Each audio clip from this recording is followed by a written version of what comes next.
नमस्कार, मैं हूँ पद्मजा। मनन की श्रृंखला में आज हम एक नए विषय पर चर्चा करने वाले हैं और वह विषय है मन। मन क्या है, मन कार्य कैसे करता है और मन पर क्या नियंत्रण पाया जा सकता है। आज हम इन्हीं विषयों पर चर्चा करेंगे। चर्चा शुरू करने से पहले एक सुंदर सा दोहा कबीर जी का मैं आप सभी के साथ साझा करना चाहती हूँ। माला फेरत जुग गया, मिटा न मन का फेर, कर का मन का डारी दे, मन का फेर। कबीर जी कहते हैं माला फेरत जुग गया, अर्थात हे मनुष्य, हे मानव, तुमने हाथ में माला लेकर फेरते हुए कई युग बिता दिए, ऐसे ही कितना समय नष्ट कर दिया। मिटा न मन का फेर, फिर भी इस संसार के विषयों के प्रति मोह और आसक्ति का अंत नहीं हुआ। फिर भी तुम इसी संसार के मोह में और उससे आसक्त होकर अपना पूरा जीवन दुख और पीड़ा में बिताते हो। कर का मन का डारी दे, उनका कहना है इसीलिए हाथ की माला को छोड़कर ये जो आडंबर है, ये जो तुमने हाथ में माला को फेरने का कार्य किया है, वो केवल एक दिखावटीपन है। उसे छोड़कर मन का फेर, वो कहते हैं कि मन को ही ईश्वर के ध्यान में लगा लो, ईश्वर के नाम की माला जपो, मन से ईश्वर को याद करो। ये कबीर जी का कहना है। ये जो मन है ये कितना चंचल है, कितना व्याकुल है, कितना शैतान है, और यदि इस मन को वश में किया जाए तो यही मन फिर आपका गुलाम हो जाता है। इस मन के जैसा आज्ञाकारी और दूसरा कोई नहीं होता। तो मन है क्या?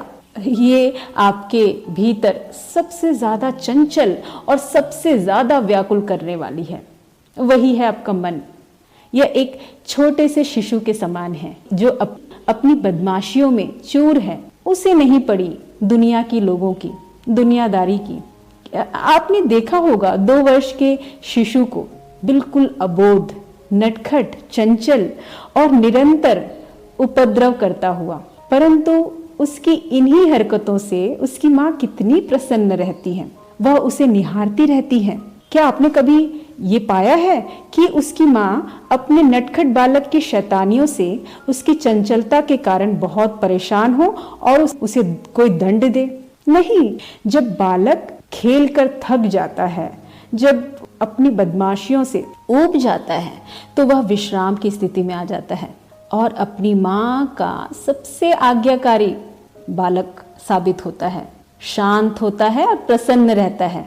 आपका मन वही नन्हा नटखट बालक है और आपको भी इसी माँ की तरह उसकी इच्छाओं की पूर्ति करनी होगी। उसे भी मौका देना होगा कि वह पूर्ण संभावनाओं में विचरने का उसे मौका देना होगा।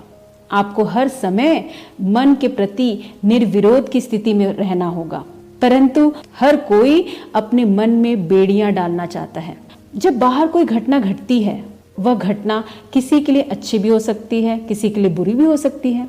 उस घटना से प्रभावित होकर जो मन है वह उसे अच्छा बोल देता है या फिर कभी बुरा बोल देता है। ये जो विभाजन की क्रिया करता कैसे है, इसका पूरा आधार है संस्कार। वह संस्कारों के आधार पर ही किसी स्थिति को अच्छा कह देता है और किसी को बुरा कह देता है। ये जो मन है, ये जहाँ जाना चाहे उसे जाने देना चाहिए। आपको तो केवल उसका साक्षी बने रहना चाहिए। मन को चाहे आप कहीं पर भी लगाओ, आप अपना स्थान स्मरण हमेशा रखो। मन आपका पालतू है, वह जाएगा, घूमेगा फिरेगा, फिर सांझ ढलते ढलते वह अपने घर को लौट आएगा। लोग मन को लेकर बहुत विचलित हैं, मन पर काबू करना चाहते हैं। मन को लेकर इतना अभ्यास किया जाता है, इतना उपद्रव किया जाता है, इतने योग किए जाते हैं, और उनसे जब पूछा जाए कि आप कर क्या रहे हैं तो उत्तर आता है मन से छुटकारा पाना चाहते हैं। लोगों को मन से छुटकारा चाहिए। क्या आपकी जो अन्य गतिविधि चल रही है शरीर में, क्या उससे छुटकारा पाना चाहते हैं? परंतु ऐसा नहीं है। मन की जो स्थिति है उससे आप छुटकारा पाना चाहते हैं। मन निरंतर विचारों में डूबा है। मन का भोजन है विचार, आप उसके भोजन को ही छीन लेना चाहते हैं। ये इतना प्राकृतिक है जिस प्रकार से आपकी सांसों का आना जाना बंद नहीं किया जा सकता, उसी प्रकार से आपके मन को भी विचरण करने से आप रोक नहीं सकते, विचारों में डूबने से रोक नहीं सकते, उसको उस व्याकुलता से, चंचलता से रोक नहीं सकते। लोग कई विधियां कर रहे हैं, विभिन्न प्रकार के योग कर रहे हैं। जब मुझे पता चल जाता है कि मैं ही उसकी दृष्टा हूं, फिर चिंता किस बात की। लोग लगे हैं मन को बांधने में, पर मन निरंतर उपद्रव करना चाहता है, विभिन्न प्रकार के खेलों का आनंद लेना चाहता है। परंतु आपकी चेष्टा है कि जो मन है वो एक आदर्श व्यक्ति के समान एक जगह में स्थिर हो जाए, शांत हो जाए, जो कि उसका स्वभाव है ही नहीं। मन खेलना चाहता है, उसका जो वास्तविक स्वभाव है जंगलीपना है, वह एक जंगली बंदर की तरह है। वह कूदना चाहता है और हर प्रकार के रंग में रंगना चाहता है, क्योंकि उसका स्वभाव बिल्कुल वैसा ही है। परंतु आपका कहना है कि मुझे तो मन का संपूर्ण नाश करना है। बेचारा मन, वह परेशान है, मेरा ही नाश करना क्यों चाहते हैं। समस्या यहाँ पर तभी होती है कि मन बहुत उपद्रवी है और आप अपनी ऊर्जा उसे देना शुरू कर देते हैं, उसको बहुत महत्व दे के रखा है आपने। मन जंगली है, वह अन्य जानवरों के साथ खेलेगा ही।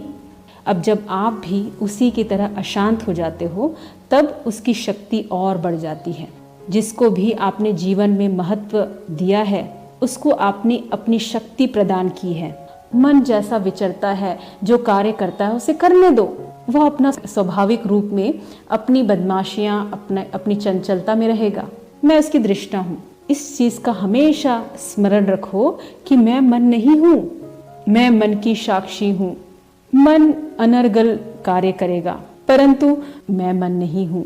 आप यदि स्वयं को भूलते नहीं हो तो मन भी आपका गुलाम बन जाएगा। ये तो बिल्कुल वैसा ही पशु है जिसे आपने खूंटे से बांध रखा है, और यदि आपका खूंटा सही जगह गड़ा हो तो गाय भी सही जगह रहेगी। अब चाहे वह जहां भी जाए, कुछ समय उपरांत वह सही जगह आ ही जाएगी। चाहे वह कितना भी विचरण करे, परंतु वह सांझ ढले अपनी जगह आ ही जाएगी। वह जितना भी भटकना चाहती है, भटकने दो। खूंटे को मजबूती से गाड़ के रखो। खूंटा अर्थात साक्षी भाव। जो साक्ष्य है, हमेशा साक्षी भाव में रहो। अपने आप को भूलो मत। कुछ देर वह खेलेगा, कूदेगा, उपद्रव करेगा, फिर वापस आकर शांत हो जाएगा। उसे खोने का डर नहीं होगा। इसे कहते हैं अपने स्वभाव में स्थित रहना, आत्मन में स्थापित होना।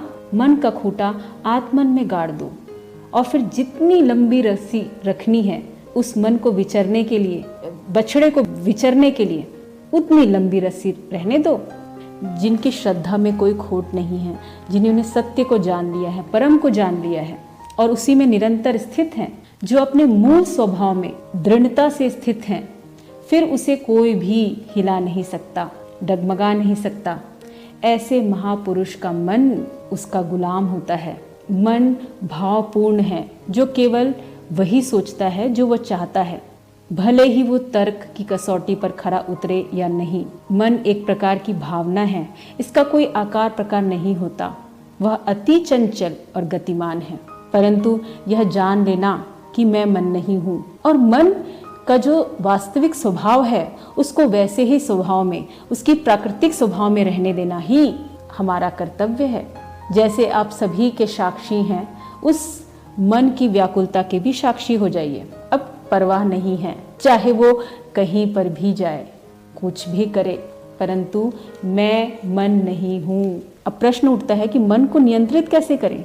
केवल एक ही उपाय है, उसके साक्षी हो जाइए। मन को जितना भी खेलना है, जो भी उसको करना है, उसको करने दीजिए। से मन जब पूरी तरीके से खेलता कूदता हुआ थक जाएगा तो वो आपके शरण में आ जाएगा, आपका आज्ञाकारी शिष्य बन जाएगा। फिर आप जैसा चाहे वैसा उसका उपयोग कर लें। मन को न बांधने से वो बंधने वाला है, न मन का दमन करने से उसका नाश होने वाला है। इस चीज का हमेशा स्मरण रहे कि आप मन नहीं हैं।